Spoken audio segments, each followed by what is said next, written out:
क्या हुआ जब अचानक से अयोध्या में प्रकट हुए साक्षात विभीषण। कलयुग में ऐसा चमत्कार देखकर सबके होश उड़ गए हैं। प्राण प्रतिष्ठा से पूर्व अयोध्या में कई ऐसे बड़े चमत्कार हो चुके हैं, जिसमें गिद्धों का दिखना, भालुओं का दिखना, जमीन में से मां सरयू नदी का प्रकट होना शामिल है। लेकिन इस चमत्कार को अभी तक सबसे बड़ा चमत्कार कहा जा रहा है, जिसके पीछे सच्चाई जानकर आपके पैरों तले जमीन खिसक जाएगी। फिर क्या है सच्चाई, ध्यान से सुनिए।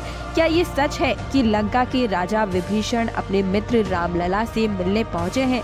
क्या विभीषण आज भी जीवित है? ऐसे कई रहस्यों से पर्दा आज की वीडियो में हम उठाने जा रहे हैं। शुरुआत करने से पहले आप सभी से आग्रह है कि अगर आप एक सच्चे सनातनी हैं और राम मंदिर बनने से बेहद खुश हैं, तो इस वीडियो को लाइक करके कमेंट बॉक्स में जय श्री राम जरूर लिखिए। अयोध्या में राम मंदिर की प्राण प्रतिष्ठा की तैयारी जोर शोर से चल रही है। 22 जनवरी को रामलला को गर्भगृह में स्थापित किया जाएगा। हर राम भक्त को इस दिन का लंबे समय से इंतजार था। अयोध्या में 22 जनवरी से लेकर 25 जनवरी तक कई खास कार्यक्रम का आयोजन किया जाएगा।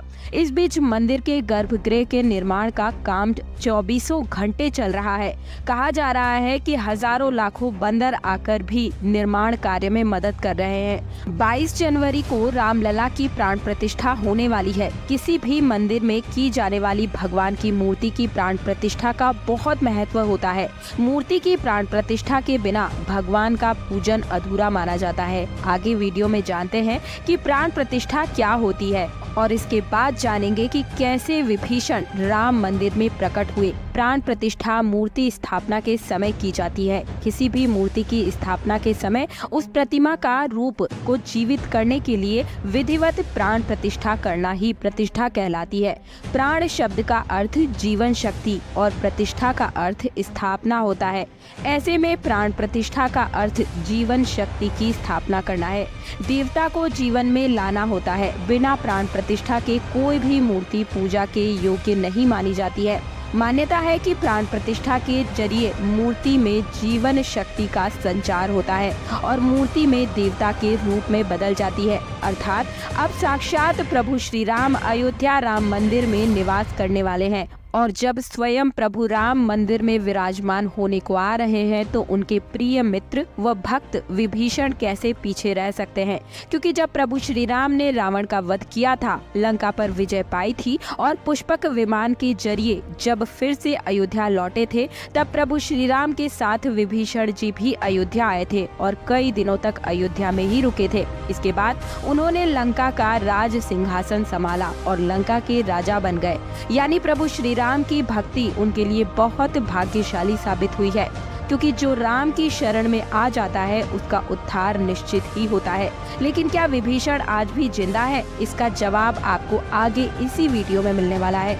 आपको देखकर पता चलेगा कि हिंदू धर्म की पौराणिक कथाओं के अनुसार माना जाता है कि 8 महान विभूतियां आज भी सशरीर जीवित है, जिनमें से कुछ रामायण काल के हैं तो कुछ महाभारत काल के हैं। कुछ विभूतियां उससे भी पहले के काल की है, आज तक जीवित है। पौराणिक मान्यता के अनुसार विभीषण, अश्वत्थामा, बाली, वेदव्यास, हनुमान जी, कृपाचार्य, भगवान परशुराम और मार्कंडेय ऋषि चिरंजीवियों में शामिल है, जो सृष्टि के अंत तक जीवित रहे हैं और जिनका उम्र भी बढ़े। और विभीषण भी इन्हीं चिरंजीवियों में से एक है, जो आज भी धरती पर मौजूद है और अनंत काल तक जीवित रहेंगे। लेकिन ये वरदान आखिर उन्हें किसने दिया, ये हम सबको जानने का विषय है। भगवान राम के अनन्य भक्त विभीषण बाल्यकाल से ही धर्म परायण रहे हैं। वो अपने बड़े भाई रावण के धर्म विरुद्ध कार्यों का विरोध भी करते थे। उन्होंने लंका युद्ध में भी धर्म का ही पालन करते हुए भगवान राम का साथ दिया। इसलिए प्रभु श्री राम ने उन्हें सृष्टि के अंत तक अजर अमर रहने का वरदान दिया। जब कलयुग का अंत होगा, उस समय भगवान विष्णु एक बार फिर से अवतार लेंगे, जिसका नाम कल्कि अवतार होगा। अब तक ये 8 चिरंजीवी भगवान कल्कि के साथ ही उसी काल में साथ देंगे और फिर ये सतयुग की स्थापना करेंगे। इसका मतलब यही निकलता है कि विभीषण आज भी जीवित है। लेकिन आखिर प्राण प्रतिष्ठा से पहले उन्हें राम मंदिर में उन्हें कब और किसने देखा और किस प्रकार से देखा, आगे वीडियो में आप जानेंगे। ये घटना हम आपको बताने जा रहे हैं, इसे सुनकर आपके होश उड़ जाएंगे। ये घटना है 11 जनवरी की रात्रि 12 बजे के आसपास की बात थी। रोजाना की तरह सभी मजदूर राम मंदिर के गर्भगृह का कार्य करके अपने तंबू में विश्राम कर रहे थे। तभी मजदूरों को मंदिर के अंदर से प्रभु श्री राम के नाम जाप की ध्वनि सुनाई दी। अभी किसी भी व्यक्ति को रात्रि के समय राम मंदिर में घुसने की अनुमति नहीं है, तब ऐसा कैसे हो सकता है? शायद किसी आसपास के मंदिर द्वारा उन्हें ध्वनि सुनाई दी हो, ऐसा उन मजदूरों को लगता है। तो सभी मजदूर रात्रि में वापस सो जाते हैं, लेकिन सुभाष नाम के एक मजदूर को लगातार ये ध्वनि सुनाई देती रहती है, खटक रही थी। उसे ये आवाज राम मंदिर के अंदर से आते हुए प्रतीत हो रही थी। तो उसके मन में जानने की उत्सुकता हुई, आखिर इतनी रात्रि को राम मंदिर के अंदर राम नाम का जाप कौन कर रहा है। उसने पहले अपने साथियों को उठाना चाहा, लेकिन सभी गहरी नींद में थे। तब सुभाष अकेली ही राम मंदिर परिसर में पहुंचा। वो काफी महीनों से राम मंदिर के निर्माण में कार्य का हिस्सा था।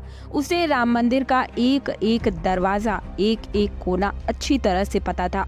जब उसने राम मंदिर के गर्भगृह में झांक कर देखा तो वहां पर एक बहुत ही दिव्य पुरुष, जिनके अंदर से काफी तेज प्रकट हो रहा था, वो अपने हाथों में माला लिए राम नाम का जाप कर रहे थे। ऐसा लग रहा था कि मानो वे काफी दिव्य पुरुष हो और किसी पौराणिक समय से आए हों।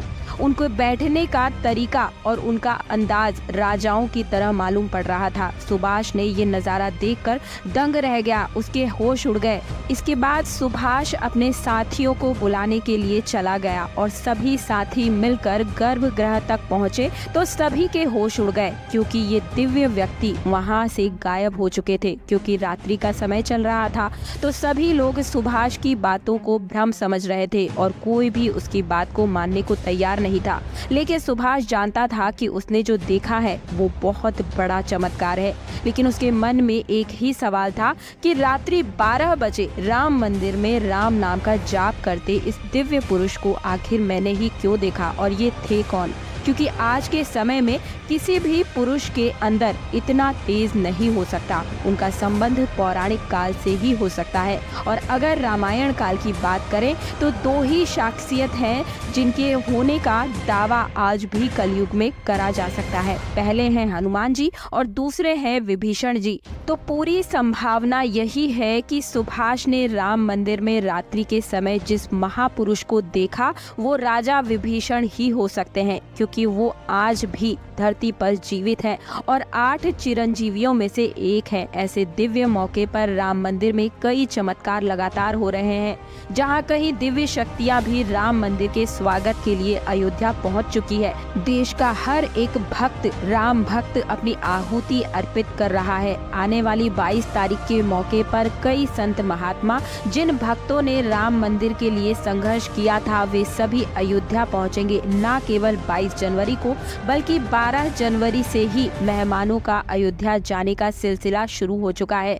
रामनगरी में 11,000 से ज्यादा VIP मेहमानों के स्वागत की तैयारी की जा रही है। तो क्या आप भी 22 जनवरी को अयोध्या में राम मंदिर के उद्घाटन के साक्षी बनने जा रहे हैं? हमें कमेंट बॉक्स में जरूर बताइएगा। और क्या आपको भी लगता है कि जरूर वे विभीषण ही होंगे? कमेंट में जरूर बताइएगा। वीडियो पसंद आया है तो वीडियो को लाइक करने के साथ चैनल को सब्सक्राइब और पास वाला बेल आइकन जरूर प्रेस कर दीजिएगा। मिलती हूँ अगले वीडियो में।